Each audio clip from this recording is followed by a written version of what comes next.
नमस्कार दोस्तों, स्वागत है आप सभी का मेरे यूट्यूब चैनल आरकेजे सिविल पाठशाला में।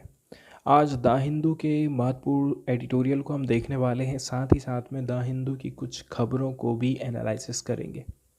आज महिला दिवस से रिलेटेड ही आर्टिकल छापे गए हैं, मतलब जो भी मुद्दे यहाँ लिए हैं हम ज़्यादातर महिलाओं से ही रिलेटेड है। जैसे कि पहले एडिटोरियल की बात करें जिसमें बोला जाता है महिलाएं ज़्यादातर घरों में ट्रेडिशनल काम में लगी हुई हैं, जैसे कि बच्चों के लिए टिफ़िन तैयार करना है, बच्चों को तैयार करना है, घर में जो बूढ़े लोग हैं उनकी केयर करना है। इस प्रकार से वो ट्रेडिशनल काम में अभी भी लगी हुई हैं।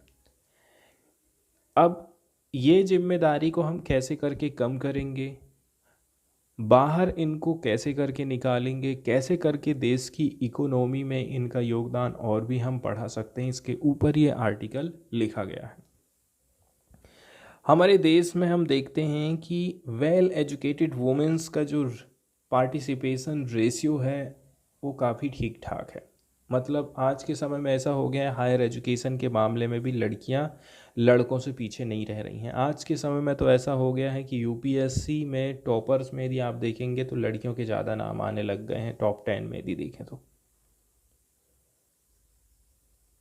तो लेबर मार्केट में आज के समय में महिलाओं का जो पार्टिसिपेशन रेट है वेल एजुकेटेड वुमेन का वो बढ़ रहा है। Could also lead to a huge army of exploited domestic worker. साथ ही साथ में आप देखेंगे कि एक्सप्लॉइटेड जो डोमेस्टिक वर्कर्स हैं, महिलाएं हैं, इनकी संख्या भी भारी तादाद में देखने को मिल रही है। हम कहते हैं कि महिलाओं का जो पार्टिसिपेशन है हमारी इकोनॉमी में या फिर लेबर मार्केट में ये बढ़ना चाहिए। ऐसा क्यों बोलते हैं? आज के समय में क्योंकि ऐसी डिमांड ही चली आ रही है, चाहे वो सोशल साइंटिस्ट हो, चाहे वो सरकार है, चाहे इंटरनेशनल ऑर्गेनाइजेशन है जैसे कि world bank, international monetary fund, ये लोग हमेशा से डिमांड कर रहे हैं कि लेबर मार्केट में महिलाओं की भागीदारी बढ़ना चाहिए। क्योंकि यदि हम महिलाओं की भागीदारी बढ़ाते हैं तो इससे इकोनॉमी में, लेबर मार्केट में महिलाओं के पार्टिसिपेट करने से हमारी जो इकोनॉमिक ग्रोथ है वो और भी ज़्यादा तेज़ी से बढ़ेगी। ऐसा विश्वास किया जाता है कि जब वुमेन्स का पार्टिसिपेशन रेट जो कि एशिया में लोएस्ट माना जा रहा है, if we increase it will bring prosperity to the Indian economy. बोला जा रहा है कि यदि हम महिलाओं को वर्कफोर्स में शामिल करते हैं तो इससे हमारे देश की जो इकोनॉमी है, इंडियन इकोनॉमी है, उसमें काफ़ी ज़्यादा प्रॉस्पेरिटी हमको देखने को मिलेगी, प्रगति देखने को मिलेगी। महिलाओं को लेकर के हमारे मन में जो चीज़ें बैठी हुई हैं उसके बारे में यहाँ पर बताया जाता है कि आखिर ऐसा क्यों है महिलाओं का पार्टिसिपेशन लेबर मार्केट में इतना ज़्यादा कम है। इसके लिए बहुत सारे एक्सप्लेनेशन दिए जाते हैं, जैसे कि लो ह्यूमन कैपिटल।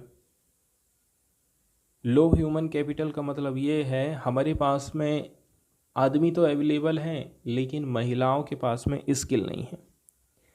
दूसरा रीज़न ये है कि महिलाओं के साथ में डिस्क्रिमिनेशन किया जाता है, भेदभाव किया जाता है। वहीं यदि हम रूट कॉज की बात करें पेट्रियार्की की, which is social system marked by the supremacy of the father in the family, community and society. जब भी हम पेट्रियार्की की बात करते हैं, पितृसत्तात्मकता की बात करते हैं, तो उस पर हम देखते हैं हमेशा से ही पुरुष को महिलाओं के ऊपर प्रधान माना जाता है। बहुत सारी डेफिनेशंस हमको देखने को मिलती हैं यहाँ पर, जैसे कि मारियाना वाटनेबल ने बोला है पैट्रियार्की आखिर क्या है। पैट्रियार्की हमारा एक समाज का स्ट्रक्चरल फेनोमेनन है। हमारा समाज कैसा है उस चीज़ को बताता है पैट्रियार्की, जिसके अंतर्गत मैन हमेशा से ही प्रिविलेज रहे हैं, डोमिनेंस ओवर फीमेल, फीमेल्स के ऊपर हमेशा से ही डोमिनेंस बना करके रखे हैं मेल्स ने। इस सिस्टम को हम बोलते हैं पैट्रियार्की। अब हम जो सुपरमेसी सिस्टम की बात कर रहे हैं इसके अंतर्गत value, attitude, custom, society, ownership of asset, incomes and wealth, साथ ही साथ में institutes and organisation that govern our society and economy. इन सारे क्षेत्रों में पुरुष अपना दबदबा बना करके रखते हैं।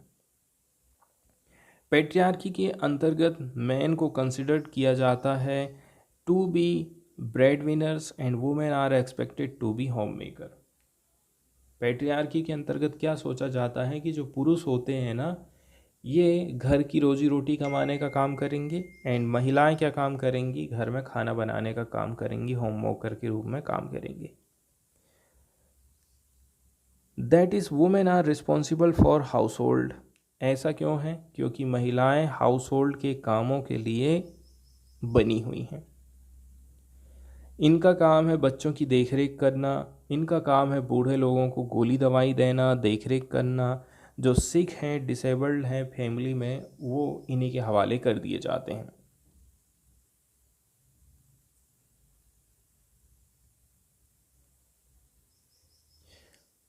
आगे हम चल के देखते हैं कि महिलाओं का जो काम रहा है हमेशा से ही वो इन्फीरियर वर्क ही रहा है। इन्फीरियर वर्क मतलब जो है, इनका जो कामकाज रहता है वो छोटा मोटा काम रहता है, कम मेहनत वाला काम रहता है, बैठे बैठे वाला काम रहता है। ऐसा बहुत सारे रीजन से हो सकता है। इसके बाद हम देखते हैं देश के द्वारा, सरकार के द्वारा जो पॉलिसीज़ बनाई जाती हैं ना, वो इन कार्यों को रिकमेंड नहीं करती हैं। अब ज़्यादातर इनका जो काम रहता है वो अनपेड टाइप का रहता है, उतना ज़्यादा दिखाई नहीं देता, समझ में नहीं आता इन्होंने कितना काम कर लिया है दिन भर, सुबह से लेकर के शाम तक। क्योंकि कितना टाइम यूज़ हो रहा है, कितना टाइम कंज्यूम हो रहा है, इसका डेटा हमारे पास में अवेलेबल नहीं है रेगुलर बेसिस में इंडिया में। इसी के चलते चलते सरकार भी इन सब चीज़ों को लेकर के कोई पॉलिसी नहीं बनाती है। It is repetitive performance every day and boring. और ये चीज़ डेली रिपीट करी जाती है, एवरी डे यही काम किया जाता है और ये पूरा बोरिंग बन जाता है। एंड यहाँ पर आपको किसी भी प्रकार से महिलाएं ऊपर उठती हुई नहीं दिखाई देती हैं, and there for a dead end job. और जब तक आपकी उम्र ख़त्म नहीं हो जाती है तब तक आपको ये काम करना पड़ जाएगा। ना ही आपको कोई रिटायरमेंट लेना है, ना ही आपको कोई पेंशन लेना, सीधे जब आप ऊपर जाएंगे तभी इस चीज़ से छुट्टी मिल पाएगी। इसी के चलते चलते तो हम कहते हैं कि जो टोटल लेबर वर्कफोर्स है उसमें से महिलाओं की भागीदारी कैसे कम हो गई है। इसी के चलते चलते हमको लो प्रोडक्टिविटी देखने को मिलती है, इन्फीरियर काइंड ऑफ वर्क इनको करना पड़ जाता है, which is perform mainly by the women. अब पुरुष लोग तो लगे हुए हैं अच्छे अच्छे काम में, बाकी का जो बचा हुआ काम है वो किसको दे दिया जाता है? महिलाओं को दे दिया जाता है। Women perform this work not necessarily by free choice और by any particular efficiency in this work. अब आप ये मत सोच लीजिए कि ये एकदम फ्री चॉइस है, या फिर ये इस प्रकार के कामों के लिए किसी प्रकार से एफिशिएंट हैं, दक्ष हैं, इसलिए इनको ये काम करना पड़ जा रहा है। बल्कि ये काम वो इसलिए कर रही हैं क्योंकि सामाजिक व्यवस्था हमारी ऐसी बन गई है, इसके चलते चलते इनको इस प्रकार के काम करने पड़ जा रहे हैं। पॉलिसी मेकिंग से रिलेटेड कुछ चीज़ें देख लेते हैं हम। As this work is outside the purview of economic policies. महिलाएं जो काम कर रही हैं इकोनॉमिक पॉलिसीज़ से उनको बाहर रख दिया जाता है। The drudgery of work, the time stress, technology, low productivity of this type of work and working condition of worker are outside the purview of the policy making। इसलिए सरकार पॉलिसी मेकिंग करते टाइम इनकी चीज़ों को बिल्कुल भी ध्यान में नहीं रखती है। ये अनजस्टिस है, अनफेयर है, अनएक्सेप्टेबल कंडीशन है। यदि महिलाओं के साथ में ऐसे ही होते रहा तो इसका रिजल्ट क्या होगा? ऐसे में बहुत सारी जो महिलाएं हैं वो लेबर मार्केट में एंटर नहीं कर पाती हैं due to their high domestic responsibility. घर में कामकाज बहुत ज़्यादा रहता है, टाइम ही नहीं निकल पाता है ताकि वो बाहर का काम कर सके। यदि कोई महिला लेबर मार्केट में एंटर करती है they enter with domestic responsibilities, उनको भी जो है घर से संबंधित काम ही सौंप दिया जाता है उनके शोल्डर्स में, implying that there is no level playing field for them for beginning. और लोगों के मन में ये आ गया है कि इनके लिए कोई ऐसा क्षेत्र ही नहीं है जो हमको इनको आरंभ से ही दे सके। इसके बाद नॉर्मली देखा जाए lower human capital, restricted mobility due to their domestic responsibilities, कुछ कुछ रीज़न यहाँ पर बताए जा रहे हैं कि स्किल की कमी है महिलाओं में, साथ ही साथ में डोमेस्टिक जो रिस्पॉन्सिबिलिटी है इसी के चलते चलते वो बाहर कमाने के लिए नहीं जा पाती हैं। अब इनको मजबूरी में बहुत सारे काम करने पड़ जाते हैं, इसलिए बोला जाता है इनकी क्या चॉइस है। लेबर मार्केट में काम को जेंडर के हिसाब से हमने डिवाइड कर दिए हैं। अब लोगों को ये लगता है कि उन्हें किस प्रकार के काम करना है, जैसे वो घरों में काम करती हैं, part time, flexible work, which has a safe work environment. ऐसा क्यों चाह रही हैं महिलाएं? ताकि हम जो है सेफ़ एनवायरनमेंट में जॉब कर सकें। लेकिन आप देखते हैं कि ओवर क्राउडिंग हमको देखने को मिल रही है, stereotyped low productivity jobs and lag behind man in all average labour market outcome. और जब भी पुरुषों से हम इनकी तुलना करते हैं तो ये हमेशा उनसे पिछड़ जाती, चाहे वो वेजेस है, चाहे वो पार्टिसिपेशन है, चाहे वो डाइवर्सिफिकेशन हो। अब हम बात करते हैं कि कैसे करके लेबर मार्केट में महिलाओं के पार्टिसिपेशन को, महिलाओं की भागीदारी को हम इंक्रीज़ कर सकते हैं, बढ़ा सकते हैं। इसके लिए सबसे पहले तो जो अनपेड डोमेस्टिक वर्क है इसका जो बोझ उनके ऊपर लादा गया है इसको आप रिड्यूस करिए। अनपेड डोमेस्टिक वर्क करती हैं, ऐसा काम सवेरे से लेकर के शाम तक बिजी रहती हैं, बच्चों की केयर करना है, ओल्ड लोगों की, बीमार लोगों की केयर करना है, तो ये सारा काम महिलाओं की जिम्मेवारी कर दिया जाता है। तो इसको कैसे करके हम कम कर सकते हैं, पहले हमको ये समझना है। इसके बाद हमें वुमेंस के वर्क की प्रोडक्टिविटी को इम्प्रूव करना पड़ेगा। एग्जाम्पल के तौर पर हमें प्रोवाइड करना पड़ेगा fuel efficient stove in cooking in place of primitive stove that use fuel wood. यहाँ पर राइटर का कहना है कि हम महिलाओं का जो वर्क है उसकी जो प्रोडक्टिविटी है उसको थोड़ा सा बढ़ाने की सोचते हैं। इसके लिए आप फ्यूल एफिशिएंट स्टोव प्रोवाइड कर दीजिए खाना पकाने के लिए, ठीक है। प्राइमरी तौर पर जो नॉर्मली घरों में जो स्टोव में खाना बना रही हैं, चूल्हे में खाना बना रही हैं, लकड़ी का इस्तेमाल हो रहा है, तो उसकी जगह में आप फ्यूल एफिशिएंट स्टोव दे सकते हैं महिलाओं को।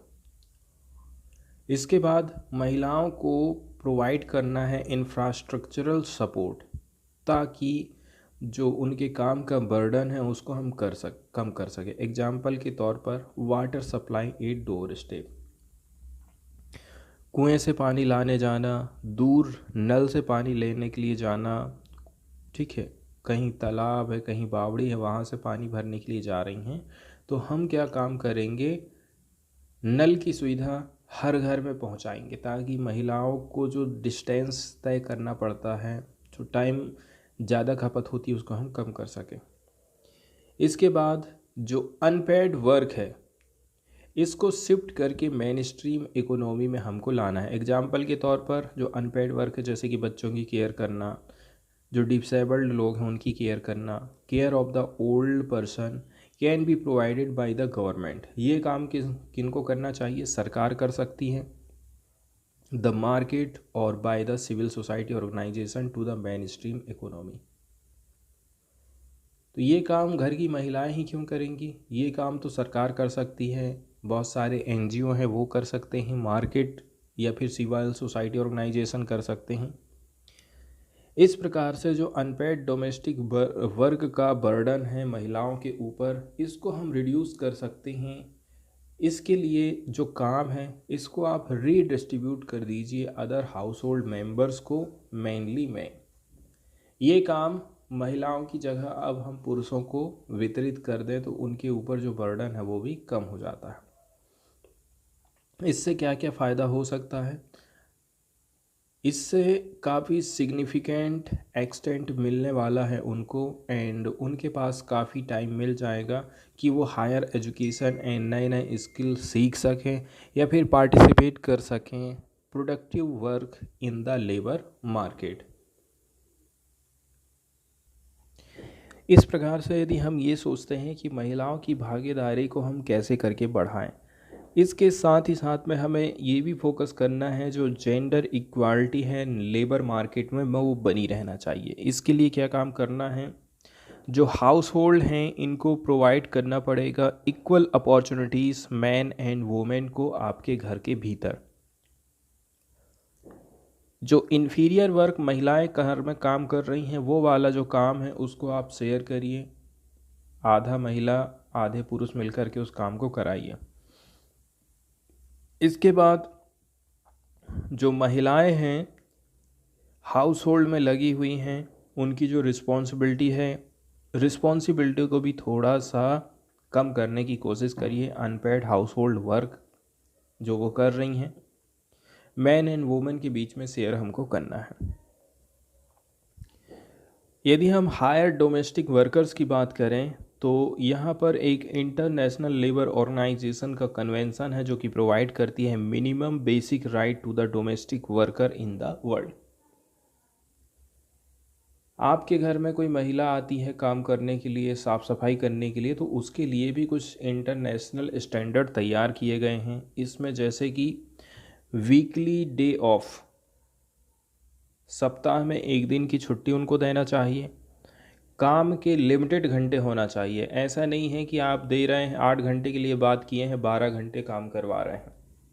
ओवर टाइम के लिए आपको कंपनसेशन प्रोवाइड करना पड़ेगा, मिनिमम वेज निर्धारित करना पड़ेगा एंड मिनिमम सोशल सिक्योरिटी भी आपको देना पड़ेगा, ऐसा कहता है इंटरनेशनल नियम कानून। लेकिन दिक्कत वाली बात यह है इंडिया ने इस प्रकार से किसी भी कानून के ऊपर अपना सिग्नेचर नहीं किया है। इसके बाद हम नेक्स्ट एडिटोरियल की बात करते हैं। ये एडिटोरियल भी यहाँ पर महिलाओं की इक्वालिटी के लिए बातचीत करता है। देखिए, हमें ये सब पचड़े में नहीं पड़ना है कि किस प्रकार से जो महिला फार्मर्स हैं उनका प्रपोर्शन कम ज़्यादा हो रहा है, फैमिली हेल्पर्स के तौर पर इनकी संख्या कम ज़्यादा हो रही है। इन सब चीज़ों को आप भूल जाइए। हमें इस बात का ध्यान रखना है कि कैसे करके आप वुमेन्स के लिए अपॉर्चुनिटीज़ तैयार कर सकते हैं outside of agriculture which are better paying. खेती बाड़ी में महिलाएं कितनी लगी हुई हैं, कितनी खेती बाड़ी को छोड़ रही हैं, घर के कामकाज में खेती बाड़ी में हेल्प करवा रही हैं, इन सब से हमें कोई लेना देना नहीं होना चाहिए। हमें तो मतलब इस बात से होना चाहिए कि हम खेती से अलग ऐसा काम उनको अवेलेबल कराएं जहां पर उनको बेहतर रुपया मिले, बेहतर काम की कंडीशन होना चाहिए। सब बातों को यहाँ पर हमको ध्यान रखना पड़ेगा। इंडियन वुमेन्स एम्प्लॉयमेंट के ऊपर डिबेट होते रहती है, क्या ट्रेंड चल रहा है इसके ऊपर बातचीत होते रहती है। सीधा सीधा इसका जो संबंध रहता है वो पॉवर्टी से रिलेट कर दिया जाता है। Unfortunately, the scrutiny of the measurement of poverty is not matched by the similar close attention to the measurement of employment। जिस प्रकार से हम सोच रहे हैं कि पावर्टी मेजरमेंट की जो स्क्रूटनी आप कर रहे हैं उसको मैच करके आप देखिए किसके साथ में, एम्प्लॉयमेंट के साथ में। देखिए, हमारे पास में कुछ डेटा अवेलेबल है national sample survey and periodic labour force survey का। वो डेटा क्या क्या बोलता है? Work participation rate for women ages 15 and above. महिलाओं की भागीदारी वर्क पार्टिसिपेशन रेट की यदि हम बात करें, ऐसी महिलाएं जिनकी उम्र 15 साल से ऊपर है, तो इसमें 42% महिलाएं हैं, बाकी के पुरुष हैं वर्कफोर्स में। एग्जाम्पल के तौर पर 100 लोग कामकाज में लगे हुए हैं तो उसमें से 42 महिलाएं हैं और बाकी के जो बचे हुए लोग हैं वो पुरुष हैं। ये डेटा है 1993, 94 एंड 2004-05 का। तो बोला जा रहा है कि ये डेटा डिक्लाइन कर गया है 28% 2011-12 में। महिलाओं का जो वर्कफोर्स पार्टिसिपेशन रेट है वो काफ़ी कम हो गया है। और भी 2017-18 में हम जैसे जैसे आगे बढ़ते गए वैसे वैसे हमको पता चला कि महिलाएं वर्कफोर्स में बहुत कम पार्टिसिपेट कर पा रही हैं। 2017 से इट मिरेकलसली सर्ज्ड एंड रीच्ड 36% इन 2022-23। 2017 से हम देखते हैं कि थोड़ी सी वृद्धि हुई है, ये बढ़कर के 36% हो गया है। यहाँ पर दो कॉन्ट्रास्टिंग नैरेटिव हमको देखने को मिल रहे हैं। कॉन्ट्रास्टिंग का मतलब होता है विरोधाभास, बोलने में कुछ और रियल में कुछ दिखाई दे रहा है। इस प्रकार से हम जो स्टोरी एक्सप्लेन यहाँ पर कर रहे हैं, इससे पता चलता है वुमेन का वर्क पार्टिसिपेशन में डिक्लाइन देखने को मिल रहा है as a sign of declining job availability and latter increase as a sign of poverty. महिलाएं कामकाज में कम पार्टिसिपेट कर रही हैं, इसका मतलब ये है महिलाओं के लिए जॉब कम हो गई है। इसका मतलब ये है अब इनको गरीबी झेलना पड़ेगा। Decline as a sign of growing prosperity, allowing women to focus in their families। यहाँ से एक चीज़ और ये हो सकती है कि अब महिलाएं कामकाज में नहीं जा रही हैं तो अपनी फैमिली के ऊपर वो ज़्यादा ध्यान दे सकती हैं, फोकस करती हैं उनकी फैमिलीज़ के ऊपर। And the surge as a sign of increasing job opportunities. और अब इससे ये होगा कि आप घर के कामकाज में पार्टिसिपेट करने लगी हैं, पुरुषों को आप ज़्यादा टाइम दे रही हैं, तो वो ज़्यादा टाइम तक जॉब कर पाएंगे। अब natural transformation of the economy chronicled by Claudia Goldin's famous U shaped curve. यहाँ पर क्लॉडिया गोल्डिन की थिंकिंग क्या है इकोनॉमी को लेकर के, इसके बारे में बताया जाता है कि कैसे करके नेचुरल तौर पर इकोनॉमी में ट्रांसफॉर्मेशन हमको देखने को मिलता है। यदि महिलाओं को आप लेबर मार्केट से डिस्प्लेस कर रहे हैं, लेबर मार्केट से महिलाओं की संख्या यदि कम हो रही है, इसका मतलब ये है कि जो agriculture workforce moves to industrial employment. महिलाएं एग्रीकल्चर वर्कफोर्स में लगी हुई थीं, अब ये यहाँ ना काम करके कहाँ जा रही हैं, इंडस्ट्रियल एम्प्लॉयमेंट की तरफ जा रही हैं। With female employment rebounding with service economy again making space for them. आगे बोला जा रहा है कि जो फीमेल एम्प्लॉयमेंट फिर से रिबाउंड हो रहा है और जो सर्विस सेक्टर की इकोनॉमी है उनके लिए और भी ज़्यादा जगह तैयार कर रही है। इसके बाद हमने कुछ स्ट्राइकिंग ट्रेंड देखा था। When we break down the 25 to 59 year old women's work participation into 3 category. 25 से 59 साल की जो ओल्ड महिलाओं का वर्क पार्टिसिपेशन है उसको 3 कैटेगरी में हम देखे हैं। कुछ महिलाएं ऐसी हैं जो कि एग्रीकल्चर में सेल्फ एम्प्लॉयड हैं, self employment in other activities mainly in manufacturing और shopkeeping, and wage and salaried work in manual और वाइट कॉलर वर्क। तो महिलाओं का पार्टिसिपेशन कहाँ कहाँ पर है, वाइट कॉलर जॉब में वो कुछ कर रही हैं कि नहीं कर रही हैं, शॉप कीपिंग में लगी हुई हैं कि नहीं लगी हुई हैं, मैन्युफैक्चरिंग में कितनी इनकी भूमिका है। तो सेल्फ एम्प्लॉयमेंट यहाँ यहाँ हमको देखने को मिला। इसके बाद महिलाओं का जो कामकाज रहा था family farms drop from 23% to 10% between 1993 and 2017। महिलाएं पहले खेतों में बहुत ज़्यादा काम करवाती थी, खेत का भी काम करवाना है, घर का भी काम करवाना है, लेकिन आज के समय में ऐसा हो गया कि महिलाओं को खेत बहुत कम लेके जाया जाता है। अब उस समय की बात करें जिस समय में एम्प्लॉयमेंट हमें बढ़ता हुआ दिखाई दिया। The work on family farms bounced back to 23%, thus more than doubling in the last 5 year. इसके बाद फिर इनकी संख्या फिर से बढ़ने लगी एग्रीकल्चर फार्म्स में।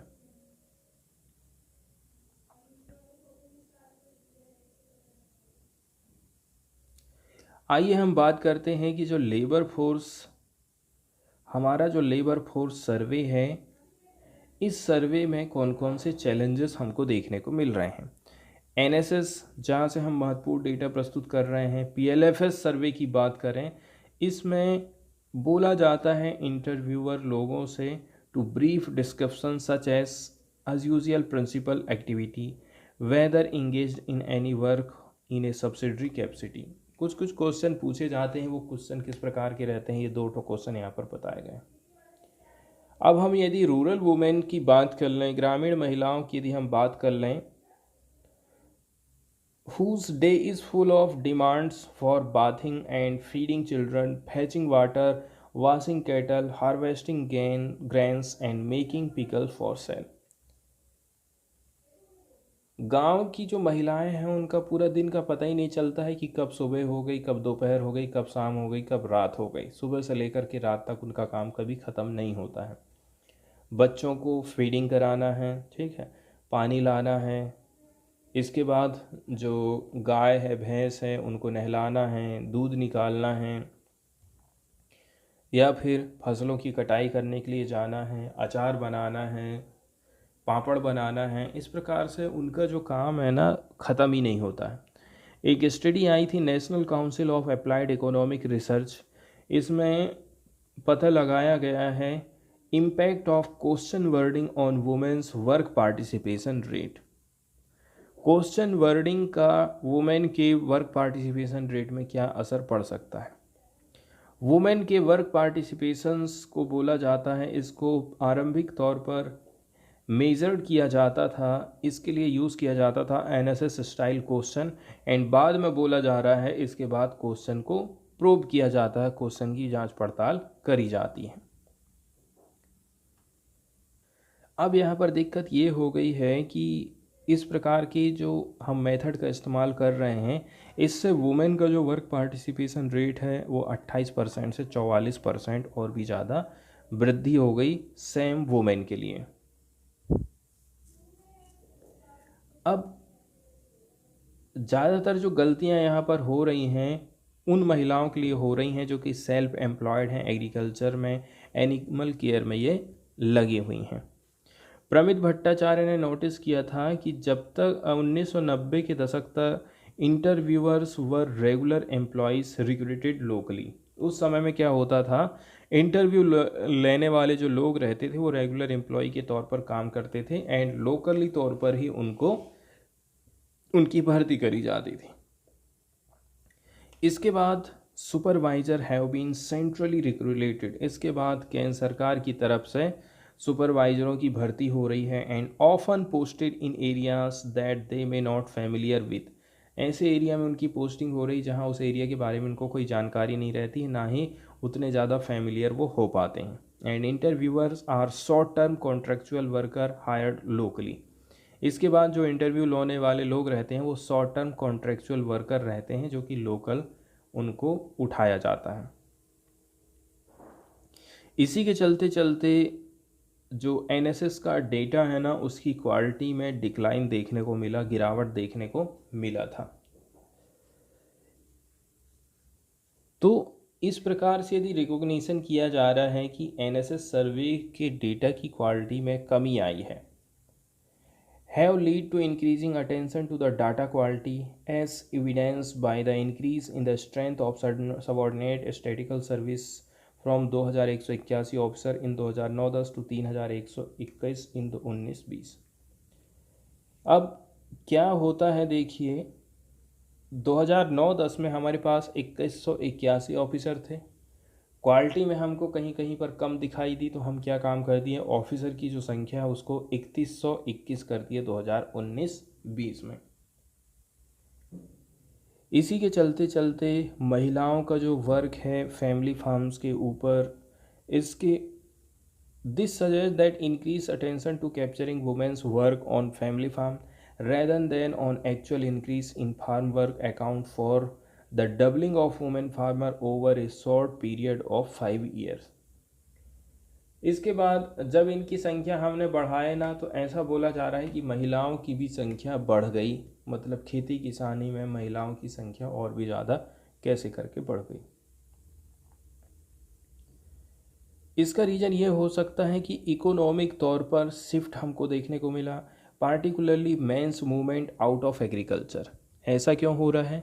क्योंकि घर के जो लोग हैं एग्रीकल्चर को छोड़ करके जा रहे हैं नागपुर कमाई करने के लिए, तो घर में खेती बाड़ी का जो काम काज है वो उनको महिलाओं को करना पड़ जा रहा है। इसका मतलब ये है हमको मोडेस्ट डिक्लाइन देखने को मिला था सेल्फ एम्प्लॉयमेंट इन फार्मिंग में फ्रॉम 33% से 25%, और ये घटना घटित हुई थी 2004-05 से लेकर के 2017-18 में। यहाँ पर फीमेल वर्क पार्टिसिपेशन भी रेट काफ़ी गिर गया था। इसका रीज़न ये है कि देखिए, जब भी महिलाएं खेतीबाड़ी के कामकाज में लगती हैं ना, तो पति उनके साथ में जाता है। अब जब घर में ही पति नहीं है, पति चला गया है बाहर कमाने के लिए, तो महिलाएं भी जो है अब नौकरों से काम करवा रही हैं, आप ये समझ सकते हैं।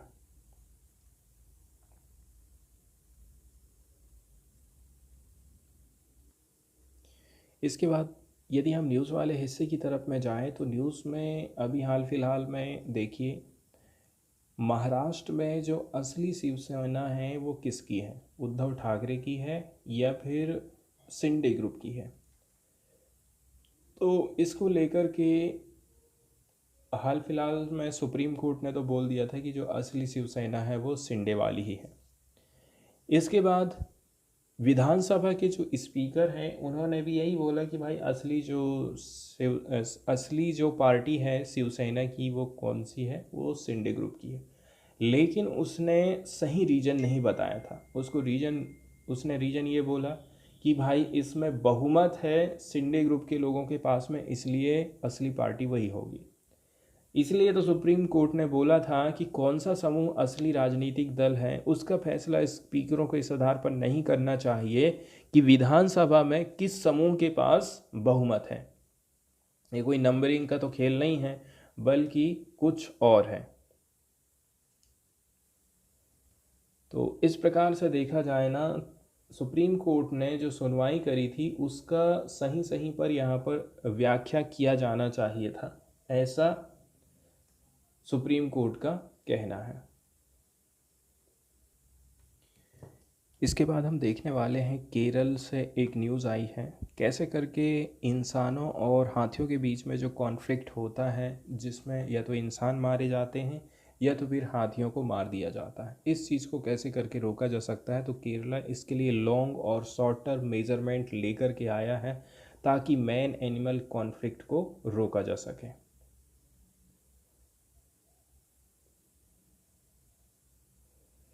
एक स्मार्ट एलिफेंट फेंस उन उपायों में शामिल है जिसको हम लॉन्ग टर्म मेजर्स बोल रहे हैं। ये प्रपोज किया गया है केरला की गवर्नमेंट के द्वारा ताकि प्रिवेंट किया जा सके वाइल्ड एलिफेंट जो कि रीच हो जाते हैं, कहाँ पर पहुँच जाते हैं? ह्यूमन हैबिटेशन में, एंड नुकसान पहुँचाते हैं उनके फसलों को, इंसानों को। इससे जो मेन एनुअल कॉन्फ्लिक्ट है वायनाड में वो कम हो जाएगा, ऐसा केरल सरकार का कहना है। इसके बाद जो प्राइवेट ई स्टेट की ग्रोथ हो रही है इस डिस्ट्रिक्ट में, इसको भी हटाने की बात करी जा रही है। ज़िले में निजी संपत्तियों में अंडर ग्रोथ को भी हटाने का यहाँ पर प्रस्ताव है। And the service of worker of the employment guarantee scheme would be used to remove undergrowth, according to set of the proposal submitted by the state government to divisional bench of Kerala High Court। तो केरल उच्च न्यायालय की एक खंडपीठ को राज्य सरकार द्वारा प्रस्तुत प्रस्तावों के एक सेट के हिसाब से देखा जाए तो रोजगार गारंटी की श्रमिकों के माध्यम से इस प्रकार से जो ग्रोथ हो रही है यहाँ पर रियल एस्टेट सेक्टर की, उसको कम किया जाएगा।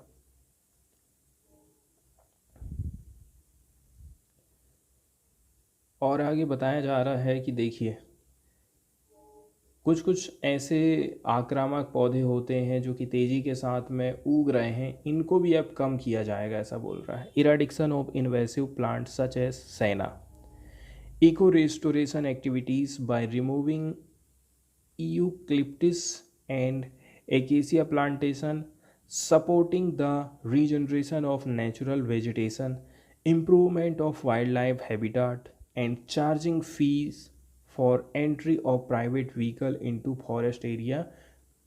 कुछ चीज़ें और भी यहाँ पर होने वाली हैं, जैसे कि नीलगिरी और बबूल के बागानों को हटा करके पर्यावरण पुनर्स्थापना गतिविधियाँ करी जाएंगी।